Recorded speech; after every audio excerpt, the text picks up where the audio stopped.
હાલો friend, જો અહીં ખાણે આવી ગયા અમારા બાબુભાઈ જો અહીંયા ટ્રેક્ટર ભરે મશીનથી ને આપણે ખુદ પોતે અહીંયા આવી ગયા. જો કાચો માલ ભરવાનું ચાલુ થઈ ગયું હે. અમારા મહેશભાઈ લોડિંગ ચાલુ કરી દીધું હે.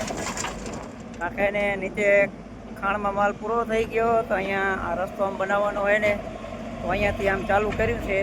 2-3 દીમાં થઈ જશે. અમે બાબુભાઈ જો અહીંયા આવી ગયા. અમારા બાબુભાઈ ટ્રેક્ટર ભરતા અહીંયા અમારા બાબુભાઈનું એને ટ્રેક્ટર ભરાય છે. આપણે પૂછીએ અત્યારે 5 વાગવાયા તો એ તડકો બહુ છે. પાછી ઉનાળાની સિઝન આવતી જાય છે અને પછીને ચાલુ છે. આટલું બધું ભરાઈ ગયું છે. હવે થોડુંક ભરવાનું છે. આ મશીનથી ચાલુ છે અમારા બાબુભાઈ. જો લાગીને જાય બાબુભાઈ કઈ ના અમારા મહેશભાઈ જો મશીન લઈને જાવે છે.